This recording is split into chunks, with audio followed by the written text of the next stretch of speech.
for this, I just kind of have the background motivation and a rough skimming of the implementation details of this topic. But yeah, so that's the disclaimer. But the topic is training stereo disparity models, estimators, whatever you want to call them, and focusing on how to do this in a unsupervised manner.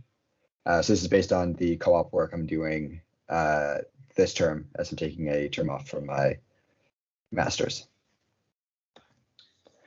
Okay, so the overview of this problem is the world is 3D. We want to understand the world in 3D.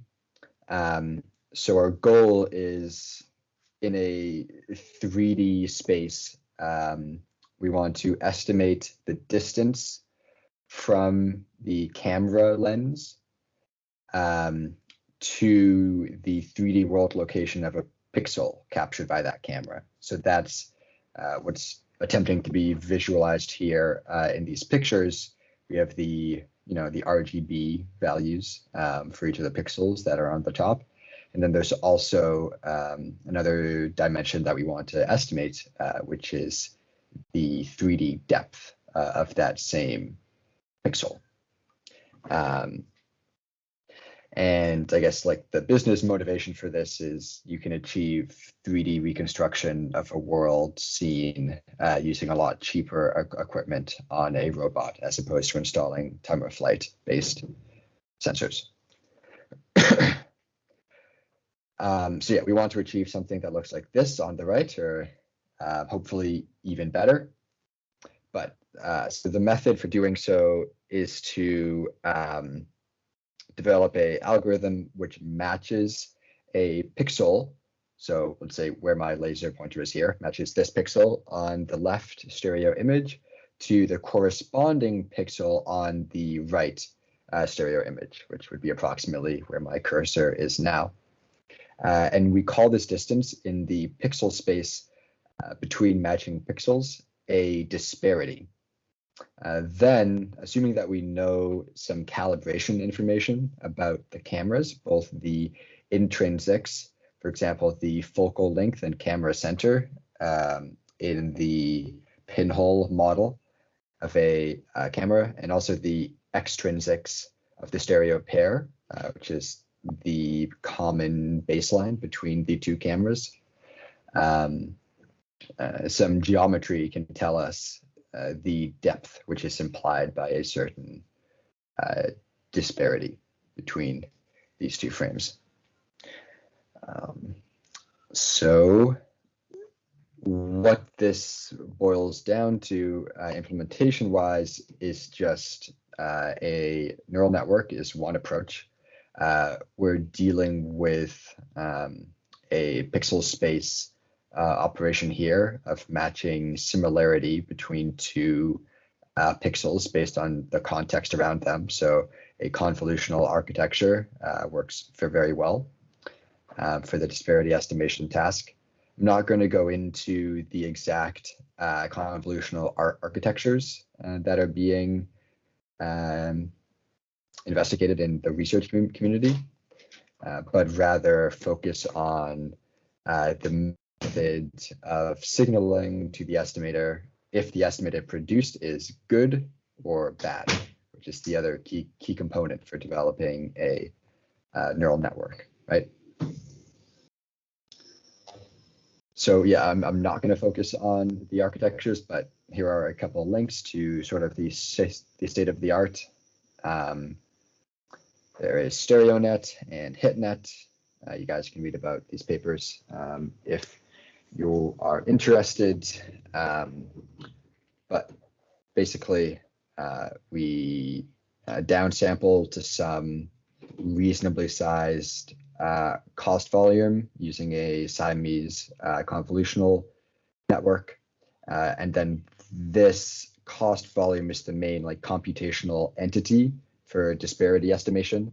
It describes what is the cost of matching pixel A with another pixel B at some X pixels away from your starting point.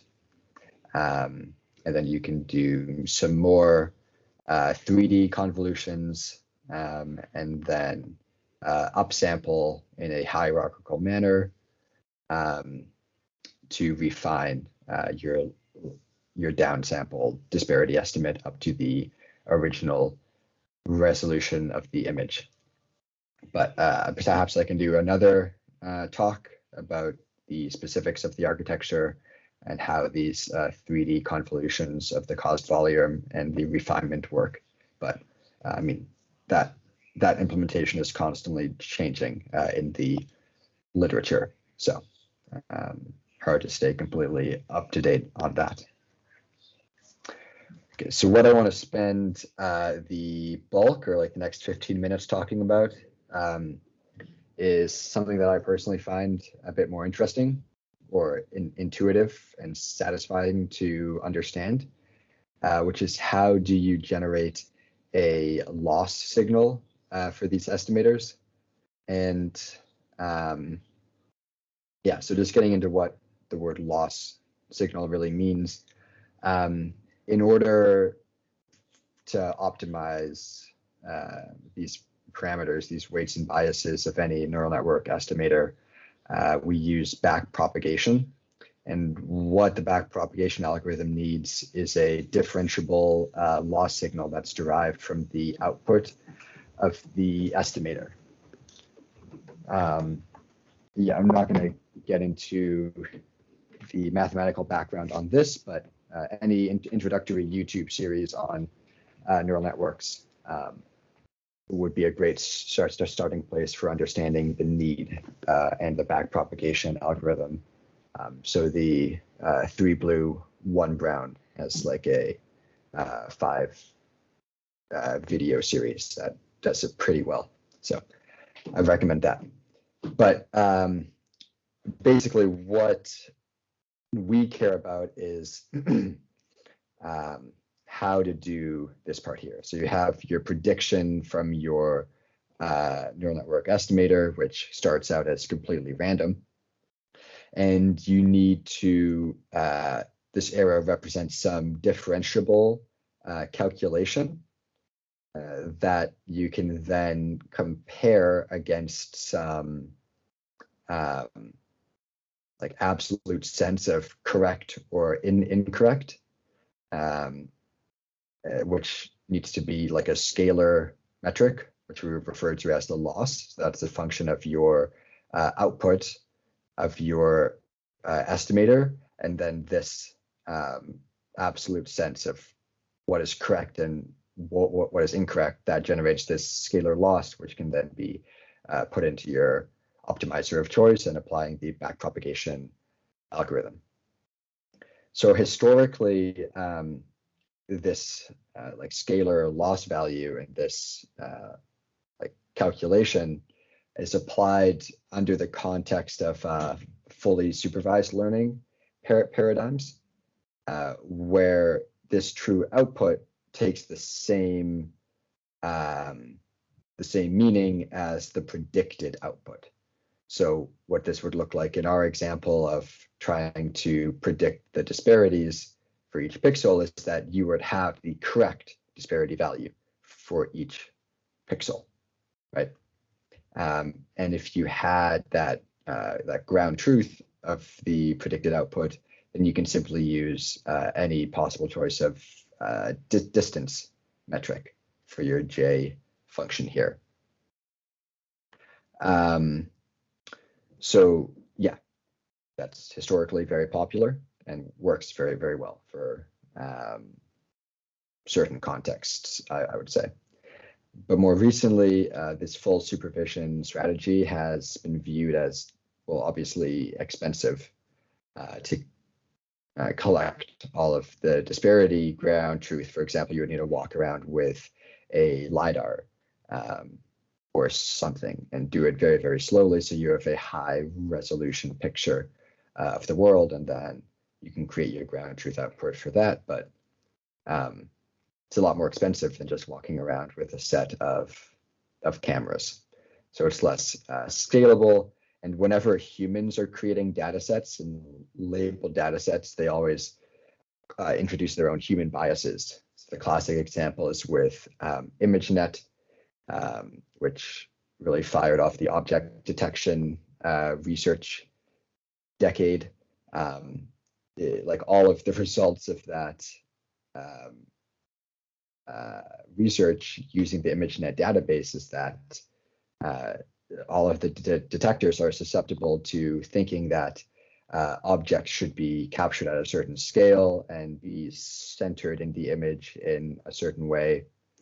So it learns these biases that humans put into the data set and don't necessarily apply to whichever domain you want to use that detector in. So overall, people are moving towards the camp of full supervision is a bad way to learn. So one solution is to exploit training signals that are present in the environment naturally, which is how humans learn, right? And have no kind of human intervention necessary of exactly how the network should learn training signals that are already present in the environment. There's no human measurement step in between. It's just the network looking at the environment directly and figuring out how to harvest those training signals directly. And this is where creativity from a designing perspective comes into play, and things get pretty interesting. So yeah, this is my only slide on one example of a unsupervised loss signal generation pipeline.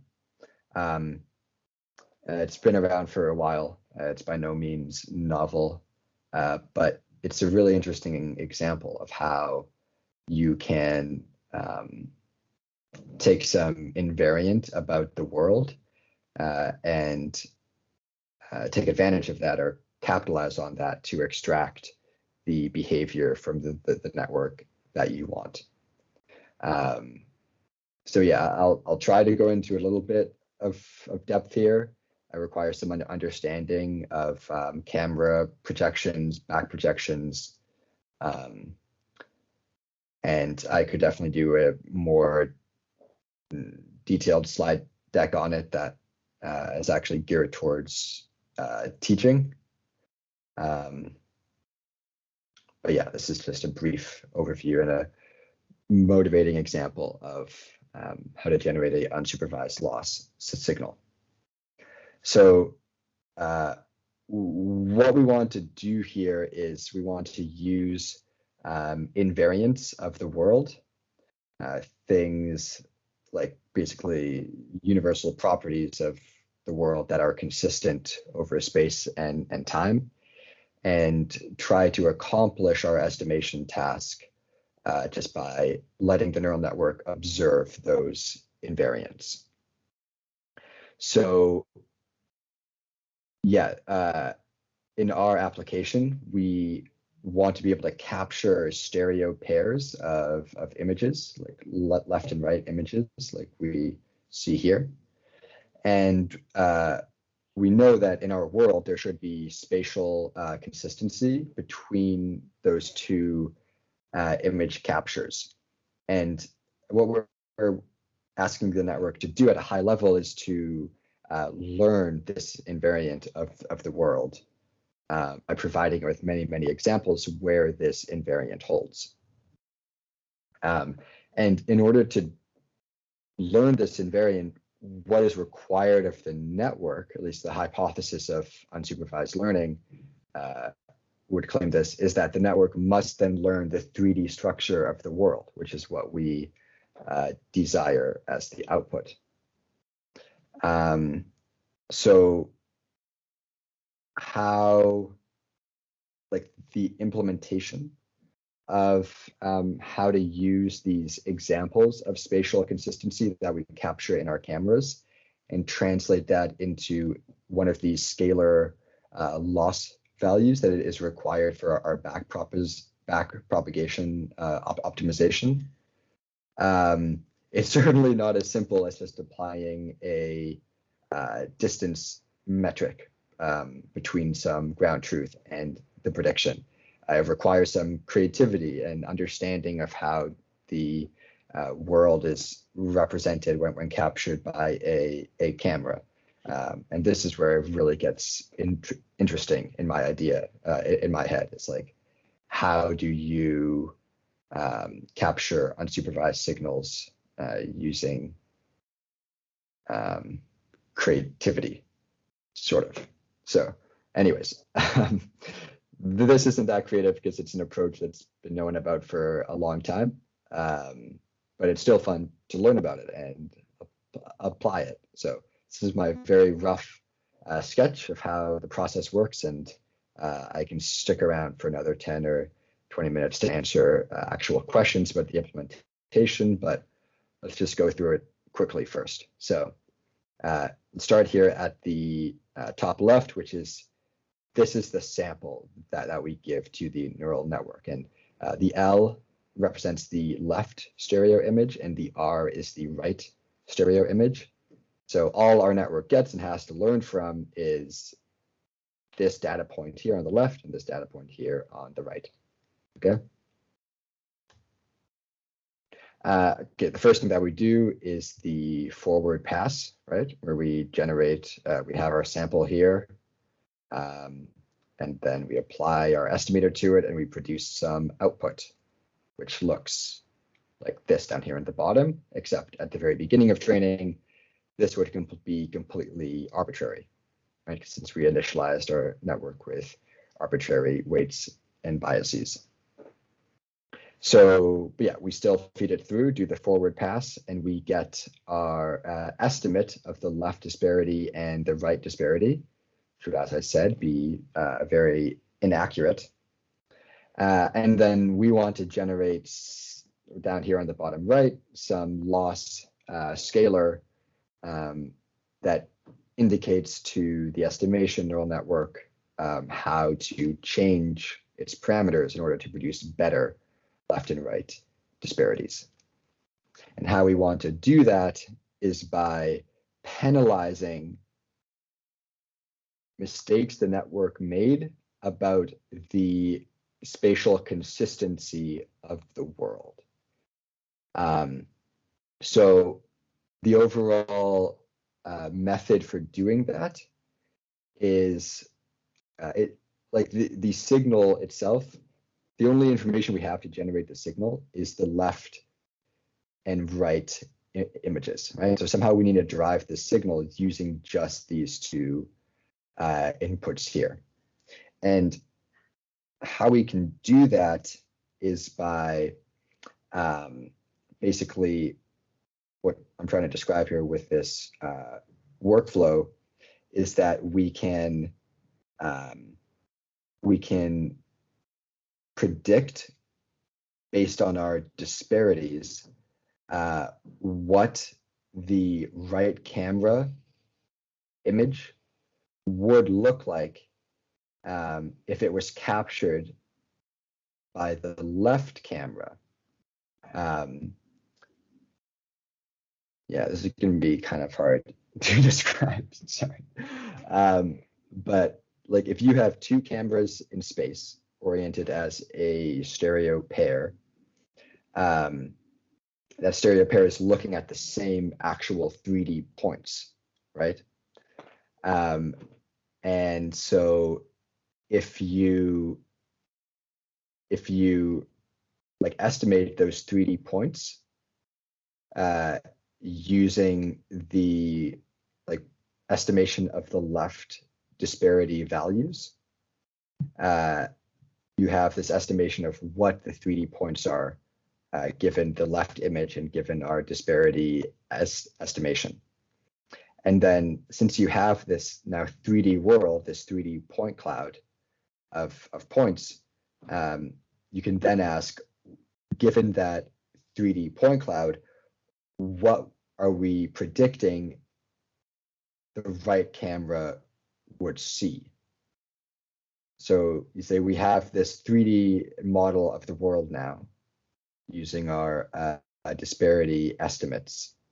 And we want that 3D world to match what the right camera is actually seeing. So we want to impose this spatial consistency between the view of the 3D world from the left camera and then the measurement of that world that we have from the right camera. That is how we are going to penalize the estimation of the 3D world using just these two images. So the first step to do this is we need to get that 3D point cloud of the world using the output of the disparity estimator. So this is where the camera geometry comes in.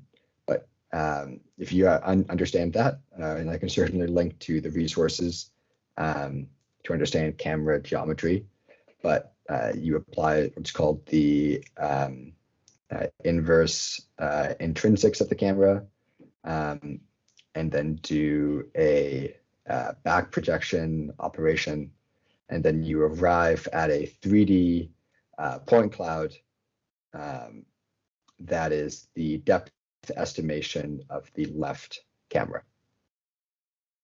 You also do it for the right camera, but let's just say that we want to try to predict what the right camera should see based on the left camera. So we get the disparities, we apply geometry. Now we have this 3D point cloud from the perspective of the left camera.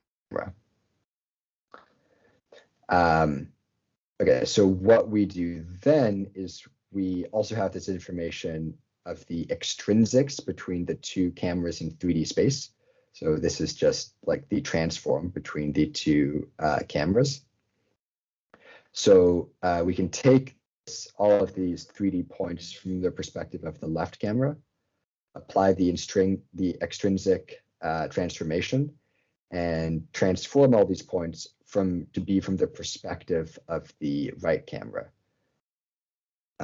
So for example, if a point were straight in front of the left camera, after applying this transformation to the right camera, that same point would now have a negative coordinate because that point is to the left of the right camera. So this is just getting it in the correct coordinate frame for the right camera. And now we basically do the inverse of the geometry that we applied here to create the 3D representation of the point cloud. We reproject the point cloud back on to the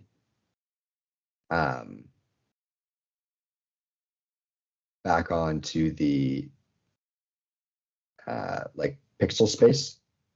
So this is just like what happens whenever we take a picture, right? Like we have this 3D world that we walk around in, we take a picture of it, that is like projecting the world down onto the pixel space. So we do that same thing, but in this case, we're projecting the predicted structure of the world that came from the left camera. So now we have this predicted, like what the world would look like if it was captured by the right camera, as predicted by the left camera disparities. So we basically have the true structure of the world as captured by the right camera, and the predicted structure of the world as estimated by the left camera in combination with the neural network, and then comparing that prediction and the real image captured by the right camera, that can generate our unsupervised loss signal.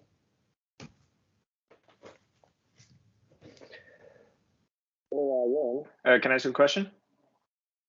Yes, please, let us begin. Yeah, so this, like, you're saying that this is kind of like the same process that applied to both images captured from the left and right camera. Mhm. So Yeah, because so normally in an unsupervised manner, I would think that you would have to use key points in order to identify, because like the two images are taken at different positions. There's not going to be a correlation of one pixel and then necessarily to the other. So you'd have to find the key points. Is that not correct? Or so if the cameras are aligned on a common baseline, then the only disparity, like the word disparity doesn't have meaning actually, unless the cameras are aligned on a common baseline, so that like the scan lines basically of the pixels are aligned. So scan lines, I'm referring to like one row of pixels here. And you're absolutely right that if the two cameras are just arbitrarily transformed from each other, we wouldn't have a matching of scan lines across the two captures. But if they're on a common baseline, which means there's only the transform, like there's no rotation and there's only translation along one axis, then the scan lines should be perfectly aligned. So a pixel on the first scan line here, it will be in the exact same scan line in these stereo pair. And then that gives the disparity. Yeah, so that's the difference. If you do like panoramic shots, then of course like there's no common baseline. So then you have to look for the key points in the images. Yeah, reconstruction on non-stereo pairs is a whole different and like strictly more challenging problem. Yeah. Okay. Thanks. Yeah, that makes more sense. Thanks. Appreciate it.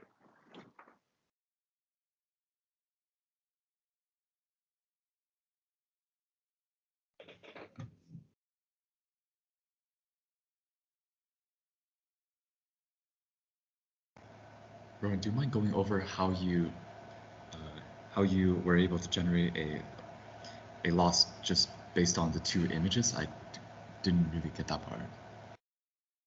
Yep. So yeah, it took me 10 minutes to explain it the first time. Let me do it in 2 minutes now.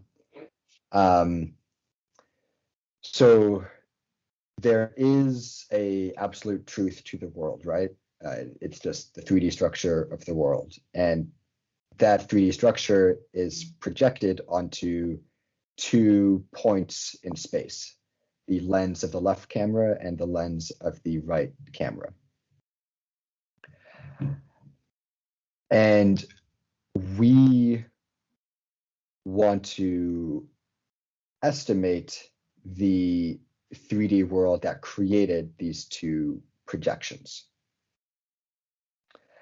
So let's take a guess and say from the left camera's point of view, the 3D structure of the world is equal to LPCL, which is a 3D point cloud. Do you understand? I mean, I didn't actually explain it, but do you believe me that if we generate disparities, we can apply geometry and have a 3D point cloud of the world constructed from the pixels in this left image? Well,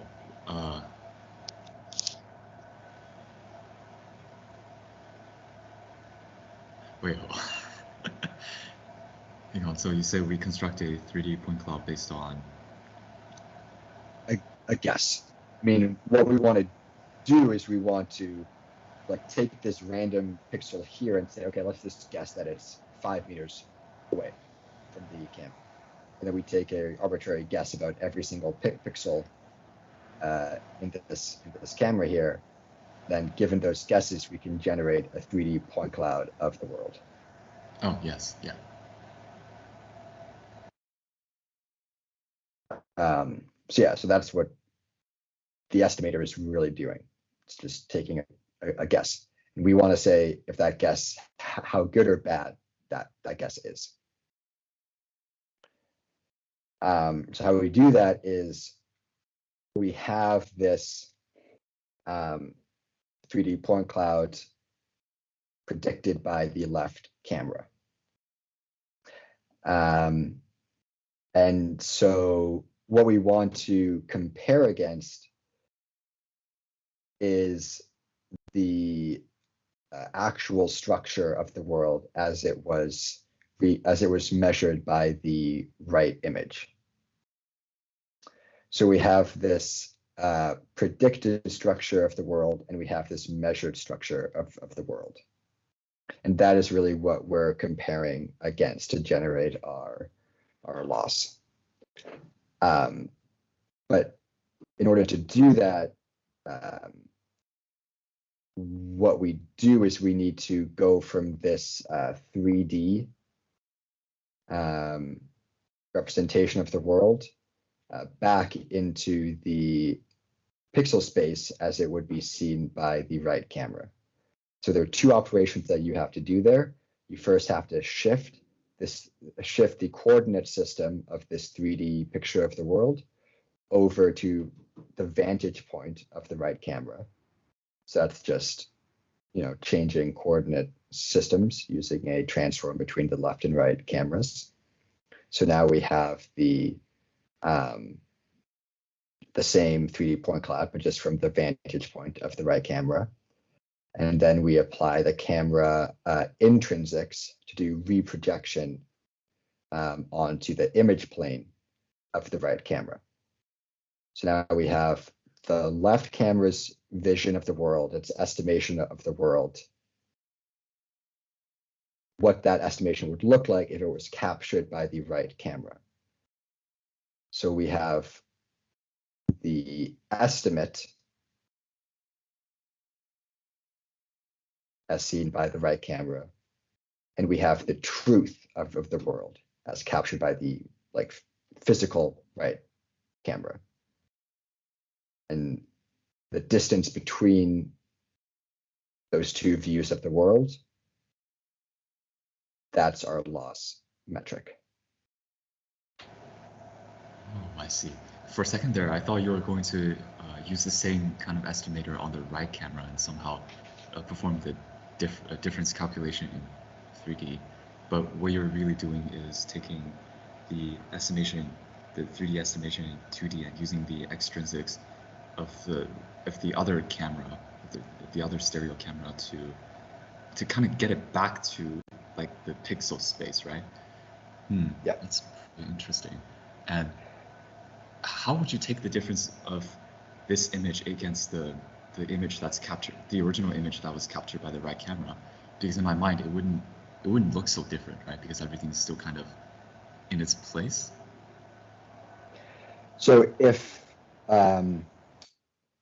the estimator gave us if it reconstructed the 3D world exactly correctly, then there would be no difference between the predicted right image using this 3D point cloud and the actual right image as measured by the camera. And that's what we're trying to achieve. But if we don't have the perfect reconstruction from the left camera, then there will be some pixels that are out of place or projected to the wrong pixel in the right image. And we can measure, or we can generate a scalar value by counting how many pixels are out of place. Oh, out of place. Yeah, because I was having a hard time imagining what the distortion would look like. But yes, I get what the back propagation, or what our training algorithm is trying to adjust our estimator. So we're trying to adjust the estimator until the recreation of the 3D space in one of the cameras in your stereo cameras in your array, from the left camera, until it matches the right one. And here you're saying the distortions will look like pixels out of its place. So Yeah. Right, like Sorry, what yeah. would the pixel out of place kind of look like though, and how would you know it's out of place? Do you just take the difference in color values? Yeah, you could just take, I mean, there are many types of losses that you can apply to compute the distance between two images. But like the most general way to view this, I like to think about in my head is each pixel or each image is a vector in some extremely high dimensional space, right? Yeah. And so you want a metric that captures the distance between those two vectors in that high dimensional space. Okay, so you can just hand it off to the other algorithm to crunch this out. Yeah, you can apply a L1 loss, an L2 loss, an L infinity loss, many other types of algorithms. I see. Okay, so we leave the difference part of the algorithm to its own device. I was just trying to think if there's some other method that will kind of accelerate learning other than like a simple L2 loss where we just compute the say the difference, you know, of each element against each other.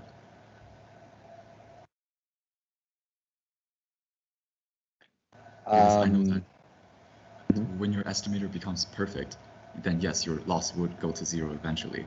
I'm just thinking about like how this loss will be helpful to adjust the estimator. So like, why does this optimization work? Kind of. So now we calculate the difference between these two like super high dimensional vectors. So the image that's captured by the right camera, as well as the reconstruction that was done by the left. So after calculating this difference, how do we use this difference to adjust the estimator?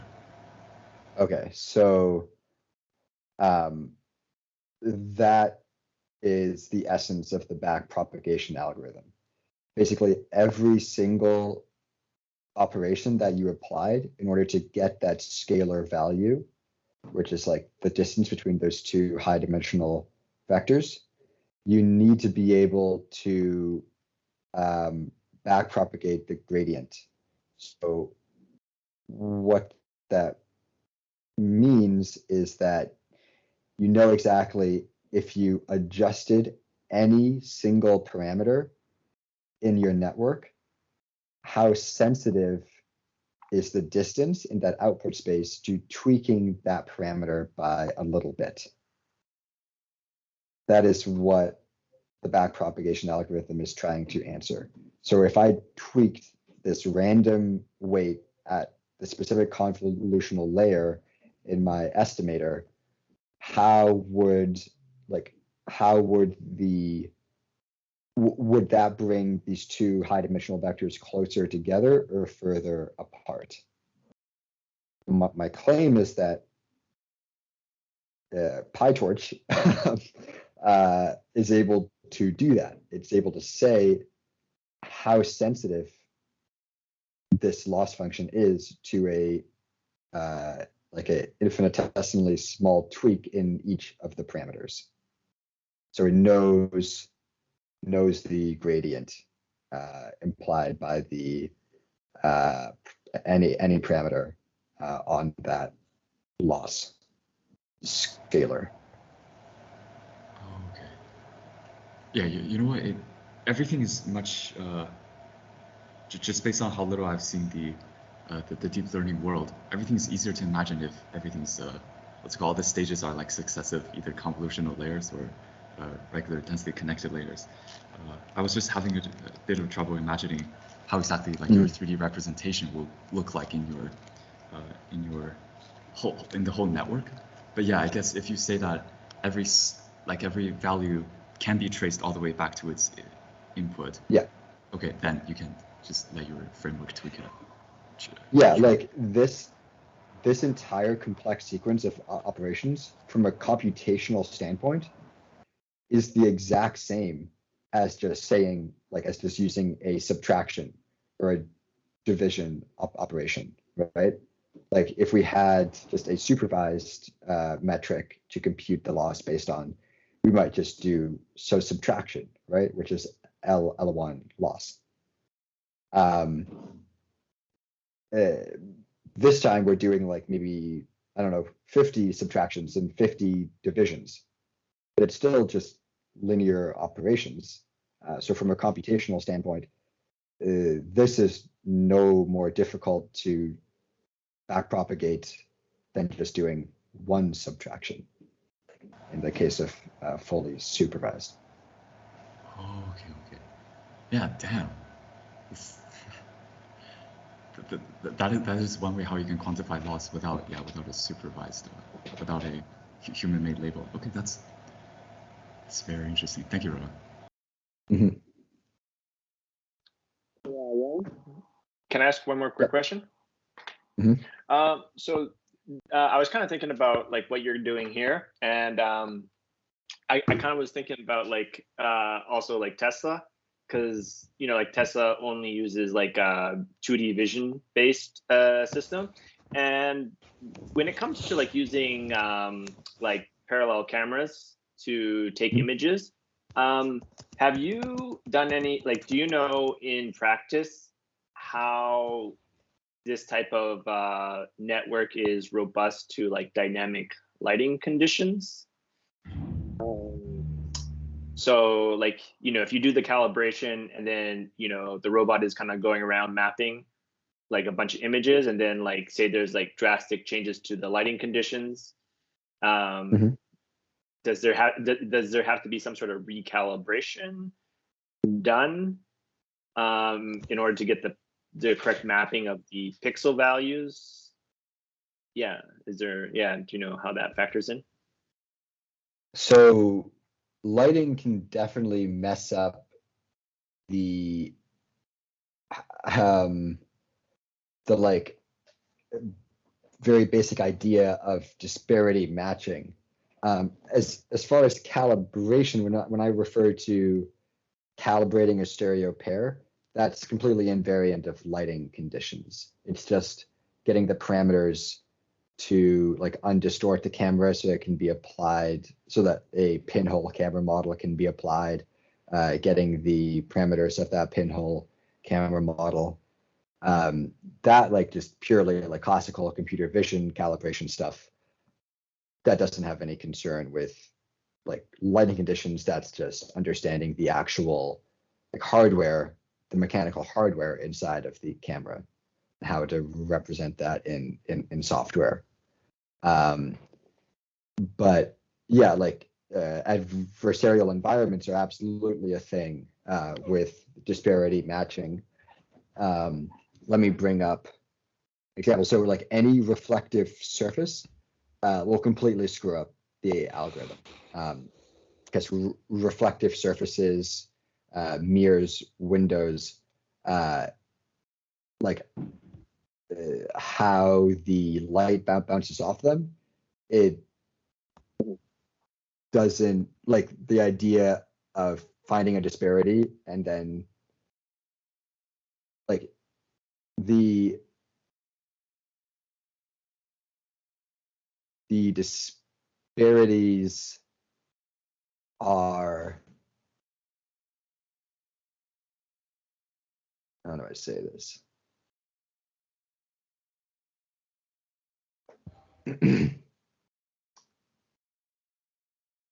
Okay, I guess the most, like if you are looking into a mirror, right?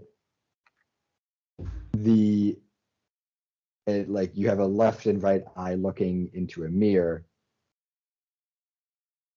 Like even humans will like walk into a mirror, right? Because it looks like the objects in the mirror to our eyes are very far away, and we can only see it's a mirror when we actually like reach out and touch it. So the disparity cameras like fall for the exact same like optical tricks. Basically, if there's any reflection, we'll match the reflection to each other, and say that a mirror is very, very far away, even though it's actually right in front of us. And humans, like if you're in a like a circus and there are lots of mirrors, they can maybe trick you. But in general, humans are pretty good at being like, oh, no, that's a mirror. I'm not going to walk into it. Just we can use like more global context of the scene. We're not just doing like pixel to pixel matching. And like you don't like walk into your shiny fridge because it has a little bit of reflection on it, right? But just doing this very dumb like pixel to pixel matching, like any reflection off of a matte surface will yield incorrect disparity matches for that surface. Let me try to just get a picture up real quick.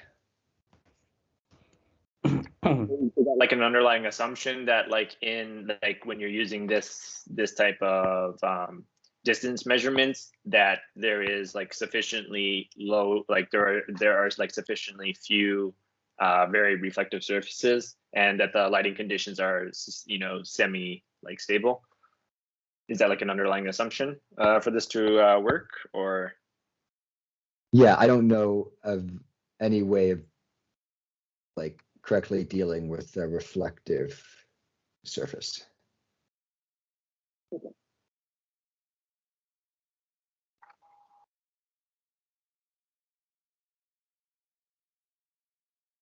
I mean, I've been doing this for 2 months, so okay.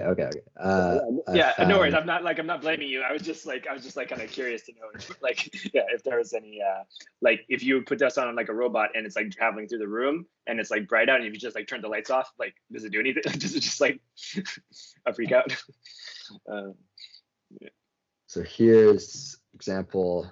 This is a reflective kitchen appliance here, right?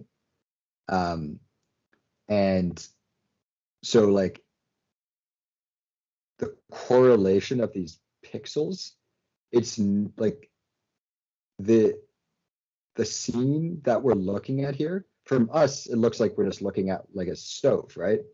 But like if you actually look at matching the individual pixels, what pixels you're matching, like that information is coming from something on the other side of the room that's very far away.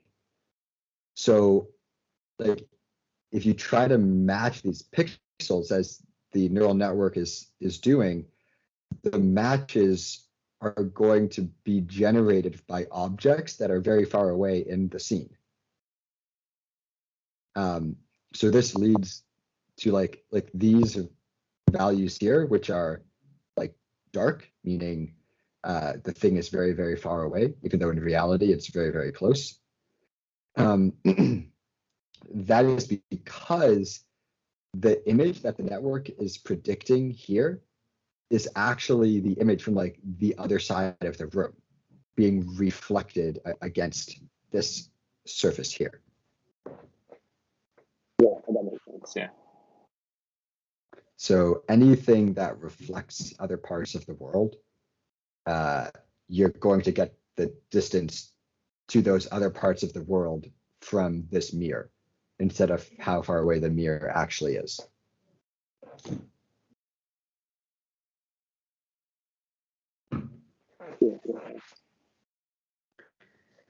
So I don't know how Tesla deals with that because cars can definitely, I mean, I think it's just like a camera thing. I don't know anything about cameras, but like, I think, yeah, I really don't know. Yeah.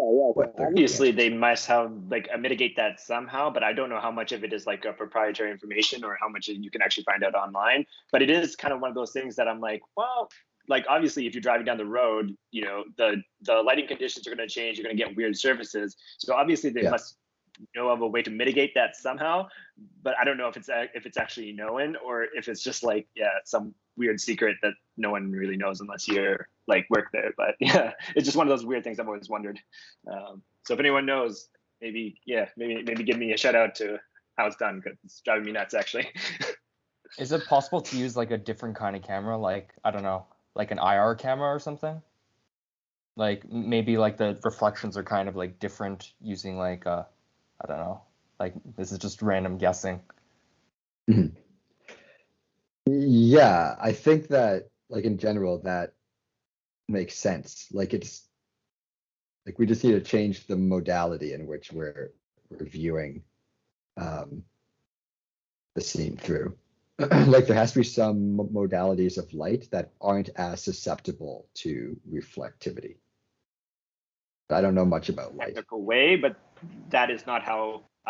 That's not how. I don't think that's how Tesla does it, because the whole notion is that, like that's why they don't use lidar, because the theory is that humans can drive and we don't have lasers like shooting out of our eyes. So an autonomous vehicle shouldn't need lasers either.